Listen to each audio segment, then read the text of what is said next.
गीता का पहला अध्याय। कुरुक्षेत्र का युद्ध स्थल है, सैन्य निरीक्षण हो रहा है। धृतराष्ट्र पूछते हैं संजय से, धर्म क्षेत्रे कुरुक्षेत्रे संवेत्ता युयुत्सव मामकाः पांडवश्च किम कुर्वत संजय।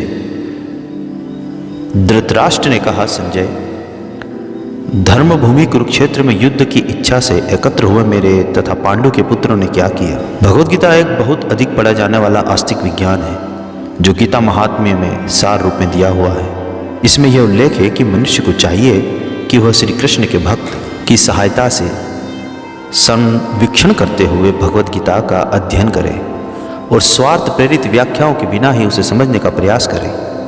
अर्जुन ने जिस प्रकार से साक्षात भगवान श्री कृष्ण से गीता सुनी और उसका उपदेश ग्रहण किया, इस प्रकार की स्पष्ट अनुभूति का उदाहरण भगवत गीता में ही है।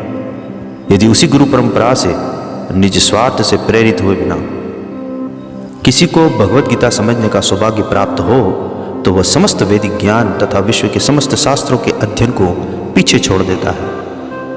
पाठक को भगवत गीता में न केवल अन्य शास्त्रों की सारी बातें मिलेगी, अपितु ऐसी बातें भी मिलेगी जो अन्यत्र कहीं उपलब्ध नहीं है।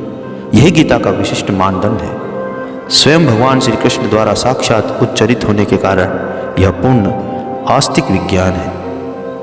महाभारत में वर्णित धृतराष्ट्र तथा संजय की वार्ताएं इस महान दर्शन के मूल सिद्धांत का कार्य करती है। माना जाता है कि इस दर्शन की प्रस्तुति कुरुक्षेत्र के युद्ध स्थल में हुई, जो वैदिक युग से पवित्र तीर्थ स्थल रहा है। इसका प्रवचन भगवान द्वारा मानव जाति के पथ प्रदर्शन हेतु तब किया गया जब वे इस लोक में स्वयं उपस्थित थे।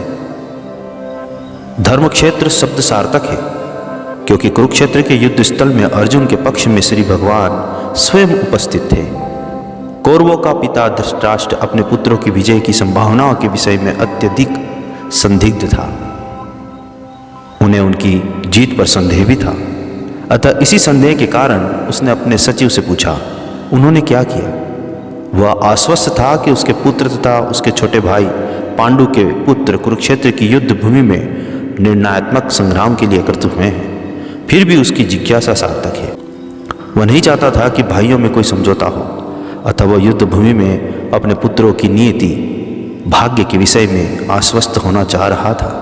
किंतु इस युद्ध को कुरुक्षेत्र में लड़ा जाना था, जिसका उल्लेख वेदों में स्वर्ग के निवासियों के लिए भी तीर्थ स्थल के रूप में हुआ है। तथा धृतराष्ट्र अत्यंत भयभीत था कि इस पवित्र स्थल का युद्ध के परिणाम पर न जाने कैसा प्रभाव पड़े।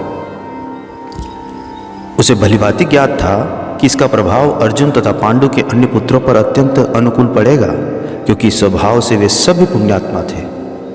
संजय श्री व्यास का शिष्य था, अतः उसकी कृपा से संजय धृतराष्ट्र के कक्ष में बैठे बैठे कुरुक्षेत्र के युद्ध स्थल का दर्शन कर सकता था।